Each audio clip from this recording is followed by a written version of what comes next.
Deus tinha Moisés, seu futuro profeta, ainda que ele já tivesse profetizado, e isto provou que ele estava certo, mas ele ainda estava na escola do deserto, oculto do resto do mundo. Mas ele foi instruído, sendo treinado no deserto. Os inimigos proporão sempre seu sistema. E a incredulidade o aceitará, porque o inimigo é o sinal intelectual. Agora lembre-se, há só dois, não se esqueça disto. Há só dois poderes. Um é poder espiritual do Espírito Santo, o outro é o diabo operando através de poder intelectual, porque foi aí que ele entrou no Jardim do Éden através de poderes intelectuais para fazer Eva crer em concepção intelectual contra a palavra. É tão claro quanto passa a ser, as crianças poderiam entender isso, está vendo? Está vendo? E é assim que tem sido o tempo todo. Aqui está no Egito esta manhã. Há um poder intelectual operando em Ramsés, tornando-o poderoso, e o levantou, o qual não conhece a liberdade, para permitir o que José tinha feito, o que a igreja tinha feito no princípio. E agora vemos a mesma coisa, um poder intelectual entrelaçando entre as igrejas, e se levantou uma cabeça eclesiástica que não se importa acerca do que a Bíblia diz. Ele tem seu próprio sistema, não é o que a Bíblia disse, é o que a igreja disse. E os protestantes se entrelaçaram direto dentro disso, até que todos seus grupinhos dessa maneira, bem claro, sei que ela diz isso, mas eu lhe digo, aqueles dias já passaram. Aparência de piedade negando a eficácia. Toda a escritura na Bíblia aponta direto para isso. Agora você vê porque eu quero gravar isto e enviar ao povo. A hora chegou. A verdade tem de ser conhecida. O êxodo está próximo. Está vendo? A parte intelectual parece perfeita. E está perfeita. Exatamente, mas perfeita a inspiração de Satanás. E então, o tempo todo que esse Ramsés intelectual estava crescendo e alcançando o trono. E lembre-se, ele se levantou como irmão de Moisés, veja. Irmão de Moisés. Um deles tinha de ocupar o trono intelectual, do mesmo modo que José com seus irmãos. E o que eles fizeram com o pequeno José? O excomungaram da palavra. A palavra é Deus. E eles excomungaram a palavra e aceitaram um credo, e agora o credo cresceu e chegou ao poder. Oh, Deus permite que as pessoas vejam isso. Como posso enfatizar mais? Como posso tornar isso mais claro pelas Escrituras sobre a inspiração do Espírito Santo? De que estamos aqui. Oh, você diz bem, agora, se isso viesse do Papa João, ou do Papa fulano de tal, ou do Bispo fulano de tal, está vendo que Deus tomou um pequeno e insignificante habitante do deserto? Você diz, como pode tudo estar errado? Deus trata com o indivíduo, não com grupos, com o indivíduo. Deus conseguindo o seu. A única coisa que ele teve de ter foi um homem por quem pudesse operar. Tudo o que ele quer é um homem.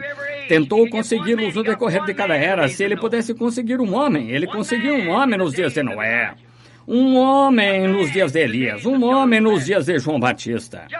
Só um homem é tudo de que ele necessita. Nos dias dos juízes, ele tentou conseguir um homem, Sansão, dar-lhe grande poder, mas ele o vendeu a uma mulher e foi cegado. Foram juízes. Não foi assim. Deus é o juiz. Veja, hoje ele está tentando conseguir um homem que ele possa tomar em sua mão, que diga a verdade, que seja destemido quanto a isso e não fale meias palavras, que não seja dogmático. Um homem que ele possa segurar em sua mão e mostrar a sua palavra viva e mostrar-se vivo. Eu creio que ele poderia apontar tal pessoa. Creio nisso. Creio na Bíblia bastante para crer que ele poderia conseguir isso mesmo, que fale a verdade. Após algum tempo, verificamos, depois que passamos por todas essas escolas. Agora observe, o inimigo propõe algo, a mente intelectual, porque o inimigo está operando no intelecto. E a mente se estabelece e arrazoa e diz, agora espere um minuto. Não é assim que um concílio Conversei com um homem outro dia. Ele disse, olha, Billy, ele trabalha para a companhia de eletricidade, um ótimo homem, e disse, quero lhe perguntar uma coisa. Disse, você é irlandês? Sim, senhor. Disse, fico meio envergonhado disso, mas ainda assim sou. E ele disse, bem, disse, você não sabe que realmente devia ser católico? Eu disse, eu sou católico, original. Você sabe, a primeira igreja foi a Igreja Católica. Está vendo onde chegou hoje? Começou no Pentecostes, mas a organização após onde ela está agora. Olha, e os pentecostais voltaram e se organizaram, fizeram a mesma coisa que a primeira Igreja Católica e já estão quase tão longe hoje quanto eles têm estado em 2000 anos. Em 50 anos trouxe quase a isso. Ele disse, você não crê que quando um grupo de mentes ecumênicas, aí está, se unem e arrasou algo, e o grupo inteiro pode concordar, você não acha que eles estariam só um pouco... Eu venho ouvi-lo pregar, disse, mas discordo de você. Eu disse, a única maneira de você poder provar que a sua discordância é lógica, é prová-la pela Bíblia. Ele disse, a Bíblia não tem nada a ver com isso. Eu disse, para você... Pode ser que não, mas para mim, ela tem tudo a ver com isso. Veja, é a palavra. Ele disse, você não acha que um grupo de mentes ecumênicas se unindo poderia estar mais certa e ter certeza de estar certa do que só um pequeno indivíduo e sem instrução como você? Eu disse, bem, que direito você tem de dizer alguma coisa contra nossa igreja? Quando tem havido, no decorrer da era, quando tiveram o primeiro concílio da igreja, que, como você falou lá uma noite, ouvimos as eras da igreja, do concílio ecumênico se reunindo em Niceia, Roma, e formou a Igreja Católica Romana. Disse, você não sabe que houve milhares de homens enviados por Deus que se sentaram naquele concílio? E você não acha que a mente deles estaria mais sujeita a conhecer a vontade de Deus do que a sua aqui, depois que Deus provou no decorrer de 2000 anos que essa igreja está certa? Eu disse, ele nunca provou isso. Eu disse, se essa igreja é uma igreja de Deus, que a vejamos produzir como a primeira igreja produziu, então, que a vejamos produzir as coisas que eles fizeram para começar, quando até mesmo a Bíblia diz que nem mesmo um tio ou um J falhará dela. E ele disse, qualquer que tirar uma palavra dela ou acrescentar uma palavra a ela, sua parte será tirada, quer seja um conselho ecumênico ou que seja do livro da vida. Ele está acabado. Disse, Billy, você não passa de um errante? Eu disse, então suponho certa vez na grande dignidade de Israel, quando eles tinham se separado, como os protestantes e católicos têm hoje, Israel queria permanecer Israel. Mas eu disse, verificamos que eles tinham um rei chamado Josafá, um homem justo que tentava guardar as leis de Deus. Mas tinha um outro aqui, chamado Acabe, que se casou com uma mulher política, tentando obter amigos com outra nação, e se casou com uma de suas filhas, Jezabel, e a introduziu também entre o povo de Deus. A mesma coisa que estamos fazendo é introduzindo. E ela se tornou uma governante, fazia Acabe dizer isso e fazia Acabe dizer aquilo, a mesma coisa que estão fazendo agora. E eu disse, o confronto vem. Queriam unir ambas as igrejas, como estão tentando fazer agora. E a Acabe, até mesmo o Josafá, o homem da organização, disse, sim, será ótimo. Seu povo é o meu povo, todos somos cristãos, todos somos crentes, unamo-nos. Mas quando chegou ao confronto, ele disse, não acha que deveríamos ir orar sobre isso? Deveríamos consultar ao Senhor. Ele disse, sim, disse Acabe. Assim ele disse, vou lhe dizer uma coisa, encontremos o profeta do Senhor. Mas veja, Acabe tinha um sistema que ele achava que era do Senhor. Ele disse, tenho 400 deles instruídos e treinados. E afirmavam ser profetas hebreus, como grupos ministeriais afirmam hoje.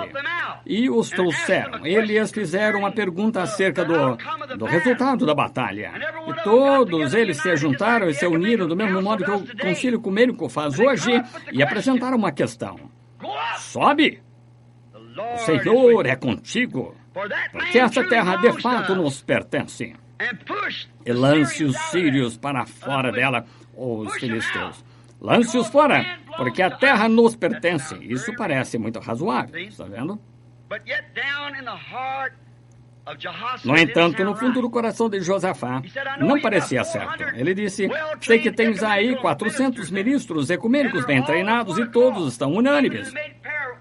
Até a ponto de terem feito um par de chifres de ferro e dito, assim diz o Senhor, mas será que poderíamos encontrar outro? Ele disse, não fale o rei assim. O político disse, não fale o rei assim, porque estes homens são homens treinados. Eu próprio os treinei. É isto. Está vendo? É isto. Eu treinei estes homens. Mas há mais um, porém eu o aborreço. Está vendo? Disse, esse é Micaías, filho de Imlá. Mas, disse, eu o aborreço. Ele não passa de um renegado entre eles. Ele está sempre repreendendo-os. Está sempre me dizendo que estou errado. Veja o meu reino. Sim, veja em que confusão estava. Veja a sua denominação hoje tendo aparência de piedade e negando a eficácia dela. Está vendo? Vocês podem ser 1 milhão a mais 1.000 e mais 1.000 homens melhor treinados, mas onde estão no Espírito? Onde está a sua força que estava em Sansão quando ele pôs de pé lá, como eu disse outro dia, com toda a sua grande estrutura e cada fibra ali, mas sem vida nelas? O Espírito o tinha deixado. Ele estava desamparado. Uma criancinha conduziu-o de um lado ao outro, olhos cegados por causa de uma mulher, do mesmo modo que a igreja está hoje, conduzida de um lado ao outro por política. Bispos, anciãos, todo tipo de coisas, homens fazendo tramas para conseguirem vantagens e tudo mais. Onde estamos? Assim, quando chegamos a este ponto, enviaram e trouxeram Imlá, mas Micaías, o filho de Imlá, enviaram e o trouxeram. E ele profetizou, ele lhes disse que Acabe seria morto se fosse lá, e aquele arcebispo deu-lhe um tapa na boca. Ele foi honesto. Disse, aonde o Espírito de Deus foi quando me deixou. Isso tu verás. Se põe-o na prisão, no cárcere interior, alimentai-o com pão de tristeza, água de tristeza, e quando retornar em paz, tratarei com esse sujeito. Em lá, sabendo que estava certo com Deus. Por quê? Sua visão condizia com a palavra. Ele era profeta. E seu espírito e sua visão estavam exatamente com o profeta Elias. Ele disse, se retornares, de fato, então Deus não falou comigo. Agora eu disse a este sujeito, qual estava certo, o conselho ecumênico, onde 400 homens eleitos se juntaram, eleitos por homens, ou um pequeno renegado eleito por Deus. Bem, como saberia a diferença? Eu disse, de volta à planta, como você sabe construir um edifício sem que haja uma planta? Se tivessem parado 1 minuto e verificado que aquele profeta Elias amaldiçoou Acabe e disse que os cães lamberiam seu sangue, e lamberam, como ele poderia abençoar o que Deus tinha amaldiçoado, como você pode abençoar qualquer coisa que Deus amaldiçoou? Saia da coisa, livre-se dela, entre em Cristo. Amém. Agora, note, mas o inimigo fará proposta, o inimigo proporá uma coisa, prepara isto e a mente intelectual diz, está certo, era aí onde este precioso irmão estava. Este homem disse, parece, você sabe que se todos estivéssemos juntos como uma igreja, você não acha que estaríamos em melhores condições do que dispersos como estamos agora? Isso não parece razoável, se todos os protestantes e os católicos pudessem se ajuntar e chegar a um ponto em comum. Mas como podem dois andar se não estiverem de acordo? Como você pode quando um grupo aqui não crê em cura, o outro diz que crê, o outro põe em algum tempo no passado, alguns nem mesmo creem na Bíblia, e juntar isso que você tem? Deus não é autor de confusão. Antes que Deus pudesse chegar a pôr sua igreja em ordem, esperavam 10 dias e noite até que se tornaram em um lugar unânimes. Ela veio o Espírito Santo para a liderança, não algum conselho ecumênico. Está vendo? Espero que você entenda isso. Note. Esse é o incrédulo, infiel à palavra de Deus, que não nota o que a palavra diz, mas atenta para seus próprios arrazoamentos. Foi isso que Eva fez para começar. Ela confiou em seu arrazoamento. Satanás disse: agora veja aqui, não é razoável, eu sei que a palavra diz isso, mas espere um minuto, não é razoável que você estaria em melhor condição se soubesse a diferença entre o certo e o errado? Ora, sim, então ela aceitou. Está vendo? Assim é com arrazoamento. Agora, incredulidade sempre leva a razoamentos, mas a fé nem chega perto disso. Não teria sido razoável para nosso pai, o qual é o pai da nossa fé, Abraão, pelo qual somos seus filhos em Cristo. Não teria sido razoável que uma mulher de 65 anos de idade, com quem ele tinha vivido o tempo todo desde que ela era moça, não pudesse ter um bebê, e quando ela tinha 100 anos, ou 90, e ele 100, e ainda nenhum bebê. Não arrazoaria se alguma grande equipe de médicos e ciência submetesse Sara a um exame e dissesse: ora, seu ventre está seco. Suas veias de leite estão secas. Faz 40 anos.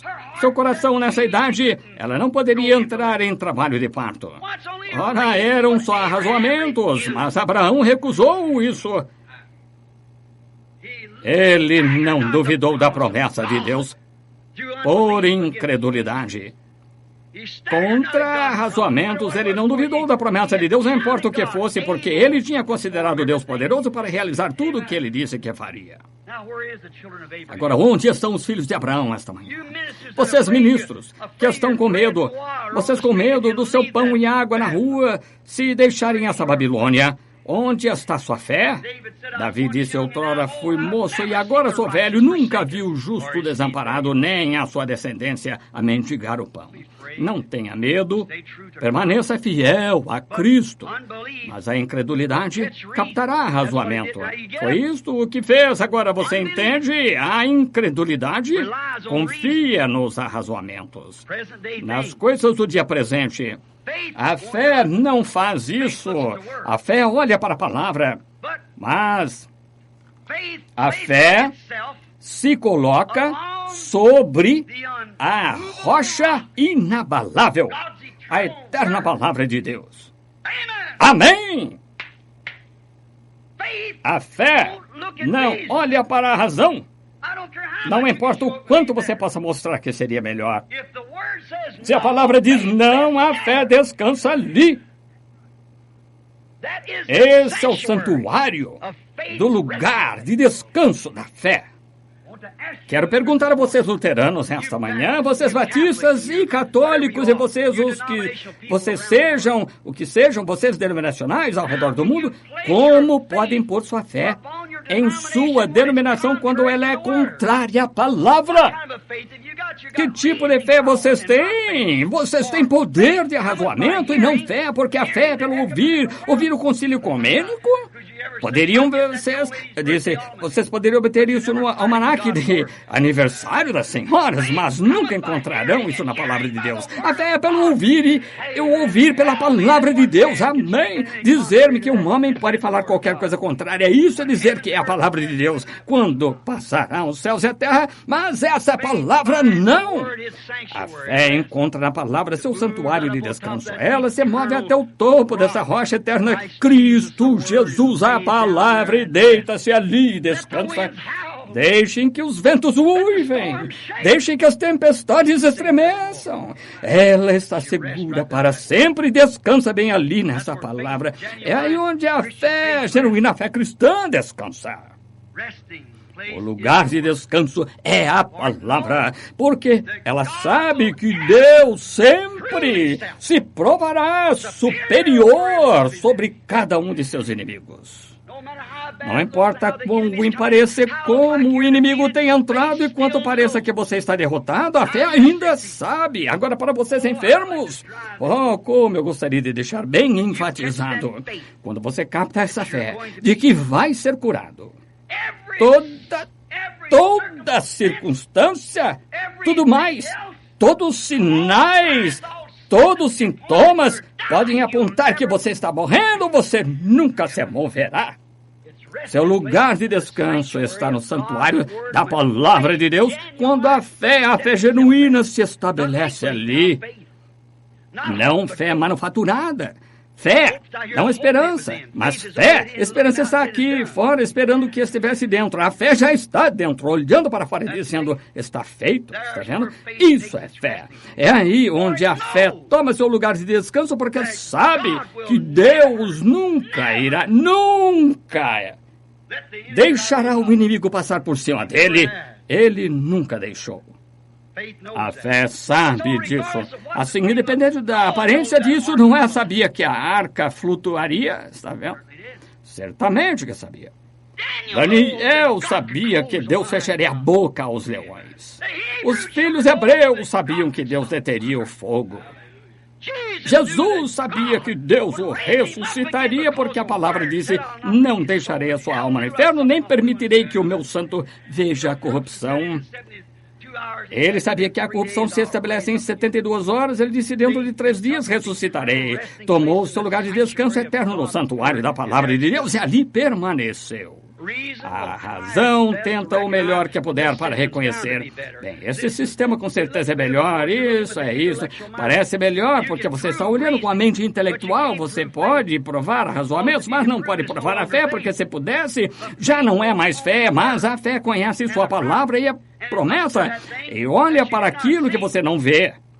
A fé é o firme fundamento das coisas que se esperam, a prova das coisas que se não veem. Você não pode razoar, eu não posso provar como será feito, não sei como vai ser feito, não sei, mas creio. Sei que é assim porque Deus disse assim, isso está encerrado. É por isso que sei que está certo, eu sei que a palavra é certa, sei que a mensagem é certa porque está na palavra e vejo Deus vivo movendo-se entre ela para provar. Estamos num êxodo. Certamente que é verdade. Nem mesmo a própria morte pode estremecer a fé. O homem se encontra bem na morte, bem diante da morte e clama a vitória da ressurreição. Paulo, onde está, ó morte, o teu aguilhão? Onde está o inferno, a tua vitória? Sabendo? Porque Cristo ressuscitou e aqueles que estão em Cristo sairão com ele em sua vinda. Não pode mudar isso. Sim. A fé faz a palavra de Deus, seu santuário do seu eterno descanso. Ela se fundamenta na palavra de Deus. Note novamente, agora nós só temos um pouquinho mais de tempo, cerca de 25 minutos. Vocês não se importam. Eu quero continuar esta fita só por um minuto. Note. O rei, aquele novo rei que se levantou, que não conhecia José, qual foi sua primeira trama para destruir o poder de Israel? Foi com seus filhos. Está certo? Ele tentou destruir seus filhos. Agora escutem com atenção. O mesmo diabo, numa forma diferente de realeza, tentou destruir o Filho único de Deus. Estão vendo? Livrem-se dos filhos primeiro, antes que eles comecem. O diabo é um pássaro muito astuto, vivo. Ele sabe como atingir a coisa antes que comece. Ele sabe. E a única coisa que você pode chegar a fazer para derrotá-lo é confiar em Cristo e se humilhar e deixar que Ele o conduza. Você nunca fará isso de maneira diferente. Seus poderes intelectuais nunca farão. Você tem de crer, só confiar nele. Ele é o pastor. Não compete à ovelha manter o lobo afastado, compete ao pastor. Mas a ovelha tem de permanecer com o pastor para ficar segura. Essa é a minha zona de segurança, é em Cristo. E Cristo é a palavra. Essa é a zona de segurança. Note.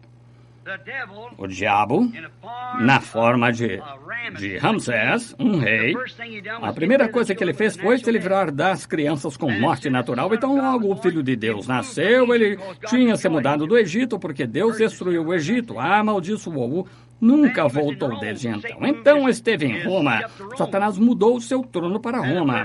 E a primeira coisa que Roma fez para destruir tudo isso, para ter certeza, o diabo, naquele sistema romano, tentou destruir o quê? O Filho de Deus, para começar, o mesmo diabo. E hoje, ele tem feito a mesma coisa, sob o sinal do Espírito agora, religioso. professando o cristianismo e tomando nossas moças e casando-as com moços católicos e fazendo-os criar seus filhos católicos para quebrar o poder do outro lado. Aí está seu demônio, aí está seu diabo sentado sobre 7 montes, usando coroas tríplices.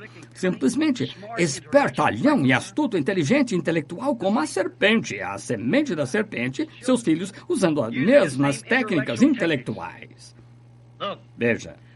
Então, mataram os filhos nas outras 2 vezes. Mataram os filhos com quê?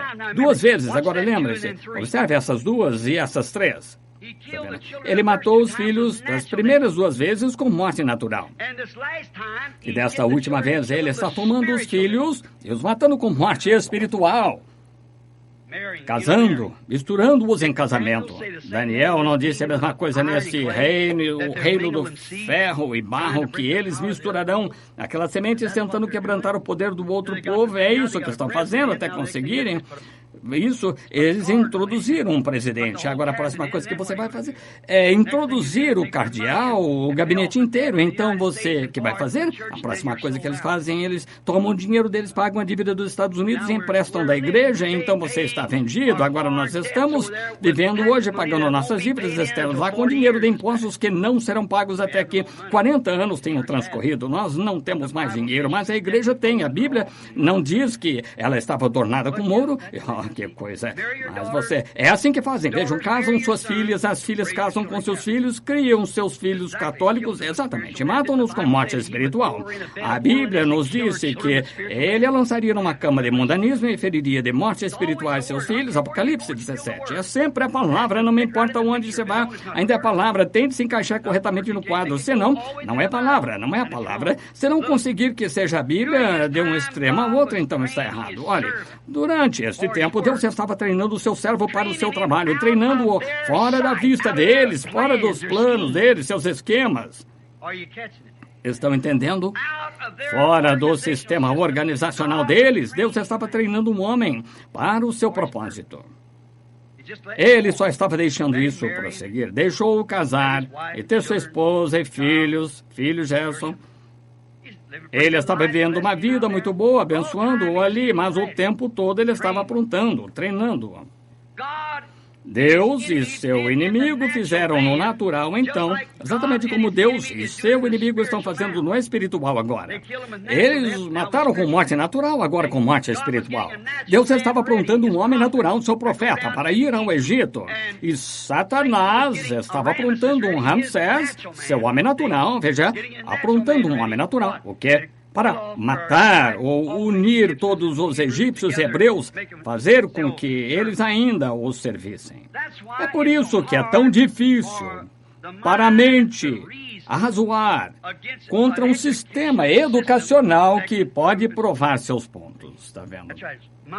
Isso mesmo, sua mente sempre irá à educação. Intelectuais e mente que arrazoa, nem mesmo veem isto. Vocês assistiram os 10 mandamentos de Cecil DeMille? Acho que muitos de vocês assistiram. Não creio em irem a cinemas, toda esta coisa, mas recomendei à igreja que qualquer um, se não tivesse nada além disso, que quisessem assisti-lo, estaria bem se quisessem fazê-lo, porque eu não deixaria. Primeiro, alguns de meus irmãos foram e vieram me contando, havia muitos anos que eu não ia a um. Finalmente, fui aqui quando estava sendo apresentado no drive-in, e eu assisti, eu vi o que era. Então, disse à igreja, se quiserem ir ver, está bem, ali estava, foi admirável, bonito. Como aquele engano do diabo, quão astuto ele foi ali, como ele se moveu ali para matar aquelas crianças, e como a mente intelectual captou e creu, porque eles podiam ver, era razoável. Como Deus estava o tempo todo treinando este profeta, e como o Egito estava treinando em política este Ramsés para assumir o controle. E então a grande disputa veio certo dia entre o poder intelectual e o espiritual. Ramsés, com todos os seus deuses, encontrava-se ali e derramando água para abençoar o deus do Nilo. Deus o atingiu e sangue jorrou dele. Eu achei que foi impressionante ver o que aconteceu.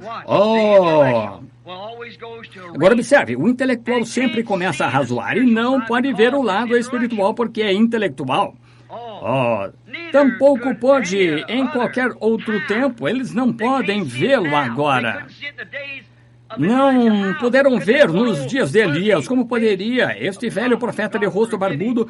Deus me perdoe por dizer uma coisa assim, mas eu tornando mal. Deus sabe que estou tentando tornar isso tão ridículo quanto posso, de modo que vocês possam ver o Espírito de Deus. Como Paulo disse, não vinha a voz falando palavras persuasivas, é de sabedoria, para que a vossa mente se desviasse para a sabedoria, mas vim com o poder do Espírito Santo para que a vossa esperança e confiança descansasse não na sabedoria do homem, mas no poder da ressurreição de Jesus Cristo. É por isso que eu estou tornando isso tão ridículo ao chamar o grande profeta piedoso com um rosto barbudo, porque ele deve ter sido uma coisa de aparência terrível ao se pôr de pé ao lado de um sacerdote bem vestido, chamasse homem de Deus. Olhe para ele. Você podia ver a santidade daquele sacerdote, a mente intelectual, você podia ver o turbante em sua cabeça e virar o éfode dependurado em seu peito. Aqui podia ver o azeite da unção natural sobre a barba, descendo às bordas da sua veste. Podia ver os fogos do sacrifício ardendo e todos os rituais em ordem. Agora é a isso que a mente natural teria se inclinado, é isso que estão tentando fazer hoje. O olho, a porta da alma. Mas veja, o olho espiritual atrás daquele olho. Eles viram este velho de aparência barbuda, ali de pé, cabelo no peito e um grande pedaço de pele de ovelha enrolado em torno de si, de couro, um cinto sobre os lombos, com provavelmente descalço, braços magricelas a pelanca, assim, e uma barba branca que caía cobrindo todo o seu rosto e uma vara torta na mão ali de pé. Mas o olho espiritual pôde ver o poder de Deus movendo-se ali, porque estava exatamente de acordo com a palavra. Não o que o intelecto vê, o que o olho espiritual vê. E o olho natural hoje vê uma igreja deslumbrante, companheirismo com o prefeito da cidade, outros mais na organização destas denominações, e falham em ver o poder do Espírito Santo quando ele pode ressuscitar os mortos e curar os enfermos. E como, está vendo? Eles olham e observam Hollywood, e observam o povo na rua. As mulheres hoje pensam, bem, essa mulher Suzy pertence à igreja, ela tem cabelo curto, ela usa maquiagem, todos na cidade gostam dela. Eu gostaria de saber quanto ao céu, está vendo? Quando é contrário à palavra, Deus não pode endossar isso. Ele estaria endossando contra si mesmo. Ele estaria negando sua própria palavra. E saiba-se isto, que Deus nunca fará isso. Ainda que passe no céu e a terra uma mulher de cabelo curto, é uma maldição à vista de Deus, ou uma mulher que vista trajo de homem. Está vendo? O olho espiritual capta isto. Eles vivem para a vida futura. A mente natural vive para arrazoar as coisas carnais do dia. Note agora, Deus fazendo isto. E ainda assim as pessoas não sabiam. A mente carnal acompanhava o arrazoamento. Deus está agora chamando um êxodo espiritual. Ao passo que ele chamou um êxodo natural para seu povo, ele está chamando um êxodo espiritual hoje. Ao seu o quê? Seu eleito. Só ao seu eleito. Agora o Egito não pôde ver que Israel estava certo.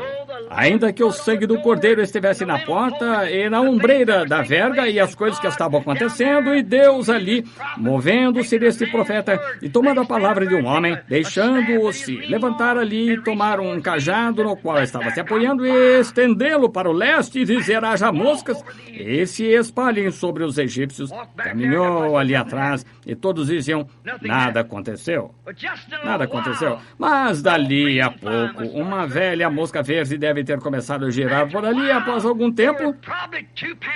Eram provavelmente 1 quilo por metro quadrado, as quais foram criadas pela palavra de um homem. Havia um Ramsés intelectual ali de pé que era contra. Um homem muito religioso e contra o Espírito do Deus vivo, e a mente natural só pôde ver Ramsés, mas a mente espiritual viu a promessa e a viu se cumprindo. Bem, se Josué e Caleb puderam chamar aqueles amalequitas e heveus e jebuseus, como se não estivessem lá, ainda assim 2 ou 3 ou 4 vezes o tamanho deles, e a mente natural em Cades Barneia, quando os espias atravessaram, disseram: não podemos fazê-lo, eles são demasiados, somos como gafanhotos ao lado deles.